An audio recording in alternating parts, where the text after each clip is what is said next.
तो हाँ भाई, सारा ने प्यार भरी राम राम। उम्मीद करूँ सारा बढ़िया होगा, मस्त होगा, बिंदास होगा। तो अपने बड़ा प्यारा सा टॉपिक चल रहा था जिसका नाम है राजस्थान का अपवा तंत्र। मतलब राजस्थान की नदियां। और राजस्थान की नदियों के अंदर हमने राजस्थान की नदियों को 3 भागों में बांटा था। अरब सागर की नदियां जो अपना पानी अरब सागर में लेकर जाती हैं, जिसमें हमने पहली नदी को पढ़ लिया था, लूनी नदी। ये हमने पिछली क्लास में पढ़ ली थी। आज की क्लास में हम पश्चिमी बनास और साबरमती नदी के बारे में पढ़ेंगे। एकदम छोटी छोटी नदियां हैं, छोटी सी क्लास होगी आज की, ज्यादा बड़ी क्लास नहीं होगी। इसके बाद में अगली क्लास के अंदर हम माही नदी को कंप्लीट करेंगे। ठीक है, तो आज की क्लास में हम पश्चिमी बनास और साबरमती नदी को पढ़ेंगे। लूनी नदी, पश्चिमी बनास, ये दोनों के दोनों नदियां अपना पानी कच्छ के रण में लेकर जाती हैं। साबरमती और माही ये दोनों नदियां अपना पानी खंबात की खाड़ी में लेकर जाती हैं। तो सबसे पहले जिस नदी को शुरुआत करते हैं उसका नाम है पश्चिमी बनास। तो आज की क्लास में दोनों नदियों के बारे में कंप्लीट डिटेल देख लेते हैं भाई। पश्चिमी बनास नदी का उद्गम होता है सनवारा की पहाड़ियां सिरुई से। थोड़ा सा मैं आराम से मैप दिखा देता हूं तुम्हें। ये इस प्रकार से तुम्हारे सामने जो किताब है उसमें फोटो भी दे रखी है। ये मैंने छोटी सी पहाड़ी लिख रखी है। यहां से पश्चिमी बनास नदी का क्या होता है, उद्गम होता है भाई। कहां से होता है सर? सनवारा की पहाड़ियां कहां पर है? सिरोही में है। यहां से पश्चिमी बनास नदी का उद्गम होता है। ये सिरोही से बहती हुई सीधा का सीधा कच्छ के रण में जाकर विलुप्त हो जाती है। इस नदी के किनारे 2 शहर बसे हुए हैं। एक तो अपना आबू शहर बसा हुआ है, माउंट आबू, और एक अपना गुजरात का डीसा शहर बसा हुआ है। ये दोनों के दोनों शहर इसी पश्चिमी बनास नदी के किनारे बसे हुए हैं। इसके अलावा इसकी 2 सहायक नदियां भी हैं। अगर नाम याद हो जाए तो बढ़िया बात है, नहीं याद हो तो कोई दिक्कत नहीं है। 2 नदियां हैं जिनका नाम है सूकड़ी नदी और सिपू नदी। सूकड़ी अलग है, सूकड़ी अलग है। वो सूकड़ी थी, ये सूकड़ी है। नाम थोड़ा सा ध्यान रखना, ठीक है। 2 नदियां हैं भाई, एक तो है सूकड़ी और एक है सिपू। ये नाम याद हो तो ठीक है, नहीं याद हो तो कोई दिक्कत नहीं है, छोड़ भी सकते हो। मैं तो इसलिए बता रहा हूं, मुझे थोड़ा सा ज्ञान है बढ़ाना है। इसके अलावा इस नदी के नाम पर एक बांध भी बना हुआ है जिसका नाम है पश्चिमी बनास बांध। कहां पर है सर? सिरोही के अंदर है भाई, इसी नदी के ऊपर, इसलिए मैंने फोटो लगाई नहीं, क्योंकि वैसे ही पता चल जाएगा। तुमसे पूछ लिखा पश्चिमी बनास बांध किस नदी पर है? सर पश्चिमी बनास नदी के ऊपर है। कहां पर है सर? सिरोही से निकलती है, सिरोही के ऊपर एक छोटा सा बांध बना हुआ है। बस इतनी डिटेल है, इसके अलावा कोई भी डिटेल नहीं है। पश्चिमी बनास नदी का उद्गम होता है सनवारा की पहाड़ियां सिरोही से, सीधा का सीधा कच्छ के रण में जाकर विलुप्त हो जाती है। इसके ऊपर एक पश्चिमी बनास बांध भी बना हुआ है। इसकी 2 सहायक नदियां जिसका नाम है सुकड़ी और सिपू। इस नदी के किनारे 2 शहर भी बसे हुए जिनका नाम है आबू शहर और गुजरात का डीसा शहर। ये आपके सामने किताब में सेम टू सेम फोटो दे रखी है। और इसी के साथ में अपनी पश्चिमी बनास नदी कंप्लीट हो जाती है। पश्चिमी बनास नदी का उद्गम होता है सनवारा की पहाड़ियां सिरोही से।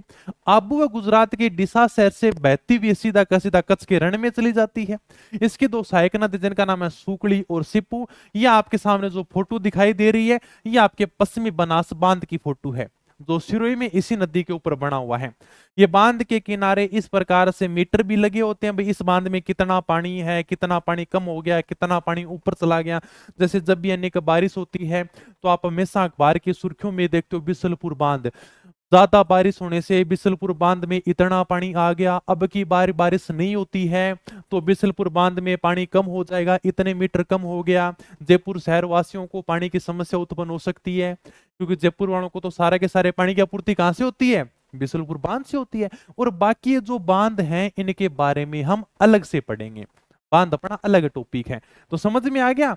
ये आपकी भाई साहब पश्चिमी बनास नदी है वो कंप्लीट है, ज्यादा इसमें कोई डिटेल है नहीं।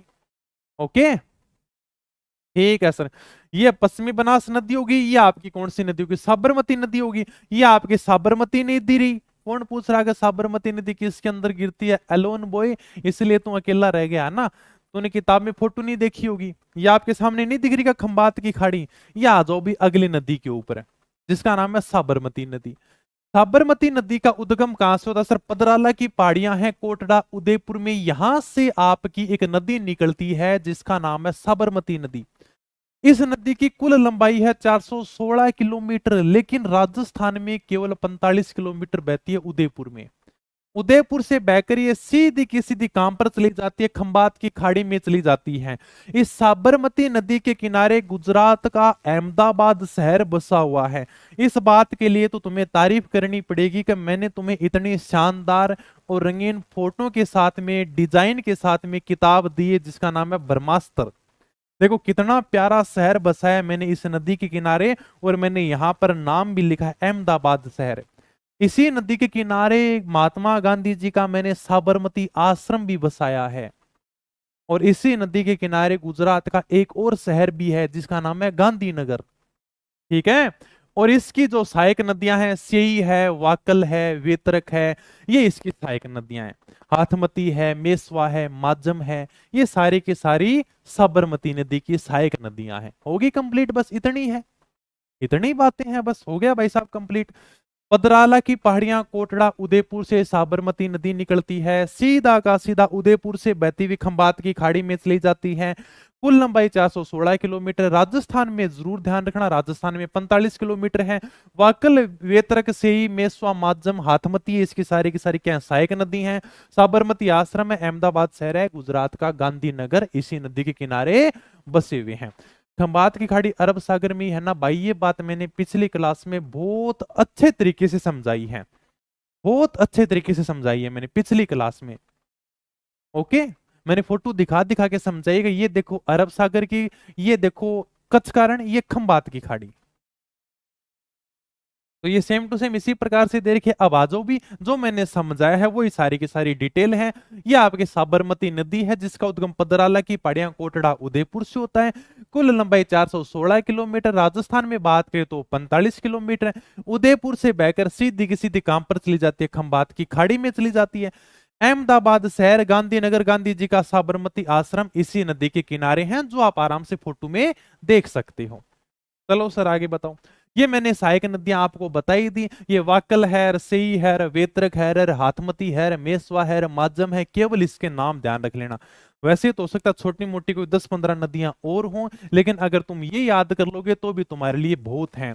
वाकल, सेई, हाथमती, वेतरक, वेतरक नाम भी आ जाता है, कभी कभी वातरक नाम भी आ जाता है, और मेसवा, माजम इसकी क्या है, सारी की सारी सहायक नदियां हैं जो इसमें आकर मिल जाती हैं। अब एक दो नदियों की डिटेल देख लेते हैं। जैसे आपके सामने वाकल नदी है। वाकल नदी का उद्गम होता है गोरा गांव की पहाड़ियां, उदयपुर से, और सीधा का सीधा उदयपुर में आकर मिल जाती है। अभी वाकल का उद्गम कहां से होगा, गोरा गांव की पहाड़ियां, उदयपुर से होगा। और थोड़ी सी सेई नदी भी इंपॉर्टेंट है, इसके बारे में अभी आगे चर्चा करेंगे। सेई नदी के बारे में क्या डिटेल है। सबसे पहले तो वाकल नदी का ध्यान रखना, केवल गोरा गांव की पहाड़ियां, उदयपुर से इसका क्या होता है, उद्गम होता है, और उदयपुर में जाकर ही मिल जाती है। सेई नदी का उद्गम भी उदयपुर से होता है, और सेई नदी के ऊपर एक बांध बना हुआ है जिसका नाम है सेई बांध। अब ये थोड़ा सा ध्यान रखना, ये इस प्रकार से आपके सामने किताब में फोटो भी होगी। हाँ सर किताब में फोटो दे रखी है। ये देखो यहां पर है सेई बांध उदयपुर में, मैंने ये फोटो लगा रखी है। किसकी फोटो है सर, ये सेई बांध उदयपुर की फोटो है। ये सेई नदी के ऊपर एक बांध बना हुआ है, सेई बांध उदयपुर में। फिर एक फोटो लगा रखी है आगे, ज्वाई बांध। ज्वाई बांध कहां पर है सर, हमने पिछली क्लास में पढ़ लिया, ज्वाई नदी के ऊपर ज्वाई बांध बना हुआ है। अब हमें क्या करना है कि सेई बांध से ज्वाई बांध में पानी पहुंचाना है। यानी कि सेई जो नदी है ना, इसका पानी हमें कहां पर पहुंचाना है, इसका पानी हमें ज्वाई बांध में पहुंचाना है। बांध में पानी कैसे जाएगा, बांध में पानी जाएगा सुरंग के द्वारा। सुरंग किस प्रकार की होती है अभी मैं आगे फोटो दिखा दूंगा। तो सेई बांध से ज्वाई बांध में पानी ले जाने के लिए 6.7 किलोमीटर लंबी जल सुरंग का निर्माण किया गया है, और ये राजस्थान की पहली जल सुरंग है। तो ये यहां पर आपके सामने रहा सेई बांध, ये यहां पर आपके सामने ज्वाई बांध, और इन दोनों के बीच में पानी ले जाने के लिए एक सुरंग का निर्माण किया गया है जिसका नाम है सेई सुरंग भाई। ठीक है, जो राजस्थान की पहली जल सुरंग है, 6.7 किलोमीटर लंबी है। ये राजस्थान की पहली जल सुरंग है, बस यही ध्यान रखना। तो सेई नदी का उद्गम कहां से होता है, उदयपुर से होता है। ये आपके सामने सेई नदी रही, उद्गम उदयपुर से होता है। यहां पर एक छोटा सा बांध बना हुआ है, सेई बांध, और यहां से पानी ले जाने के लिए ज्वाई बांध के साथ में सुरंग बनाई गई है। Okay sir. तो सही बांध उदयपुर में है, से ज्वाई बांध पाली के अंदर है। इसको जल की आपूर्ति के लिए मतलब ज्वाई बांध को पानी पहुंचाने के लिए 6.7 किलोमीटर लंबी जल सुरंग का निर्माण किया गया। ये लिख भी सकते हो भी ये कितनी है, 6.7 किलोमीटर लंबी है। ये अपनी राजस्थान की पहली जल सुरंग है। वास्तव में अगर ओरिजिनल फोटो दिखाऊं ना जल सुरंग की, तो ये है भाई। ज्वाई बांध से सही बांध का पानी कैसे पहुंचता है, ये आप सुरंग देख सकते हो। यहां से आता है ज्वाई बांध में पानी, इस प्रकार की सुरंग बनाई जाती है। ठीक है, जैसे एक बारों में भी आप कई कई बार फोटो देख लोगे, ये इस प्रकार की सुरंग होती है और सुरंग के द्वारा ज्वाई बांध में पानी पहुंचाया जाता है। तो ये आप देख सकते हो कि यहां से देखो ये पानी आ रहा है, ये सही बांध से ज्वाई बांध में पानी आ रहा है। तो इस प्रकार से यानी कि जमीन के अंदर सुरंग बनाई गई है और इस सुरंग के द्वारा पानी पहुंचाया जाता है। ये आपके सामने ओरिजिनल फोटो है। ओके, तो बस इसी के साथ में अपनी दो नदियां पढ़नी थी जो अपनी क्या हो चुकी हैं, कंप्लीट हो चुकी हैं। अब अगली जो अपनी नदी होगी वो होगी माही, और वो भाई साहब थोड़ी सी एक क्लास में अपन पूरी कंप्लीट कर देंगे, उसके बारे में कुछ समझाने वाली बातें हैं। तो आज की क्लास में वो हो नहीं पाएगी, तो अगली क्लास में उसको कंप्लीट कर लेंगे। समझ गए ना? ये आपके सामने दिखा दी मैंने, ओरिजिनल सुरंग दिखा दी भी। सुरंग की फोटो देख लो आप, इस प्रकार से सुरंग के द्वारा पानी पहुंचाया जाता है और ये राजस्थान की पहली जल सुरंग है ये। ठीक है, और ये आपके सामने सारी की सारी किताब में फोटो दे रखी है मैंने समझाने के लिए। बहुत प्यारी प्यारी मेहनत की मैंने तुम्हारे लिए। ओके, ठीक है भाई, चलो। हाँ, ओके, ठीक है। प्यारा सा अब क्या माई नदी को अगर शुरुआत करें ना, तो माई नदी के लिए क्लास अलग से चाहिए। अरे क्लासें हो जाएंगी, अपतंत्र की 2 क्लासें होगी, लास्ट 3-4 क्लासें हो रहे हैं, नदियां कंप्लीट है बस। ठीक है, अब लेकिन साथ साथ में याद करते रहना, चीजों का रिवीजन करते रहना भाई साहब। ये नहीं कि क्लासें देख रहे हैं पीछे वाली चीजें भूलते जा रहे हैं। कभी क्लास ना हो ना तो रिवीजन कर लिया करो चीजों का। आपने किया ऑफलाइन क्लास में टीचर नहीं आओ जिद के कम है, अरे आज आज रिवीजन कर लियोगे।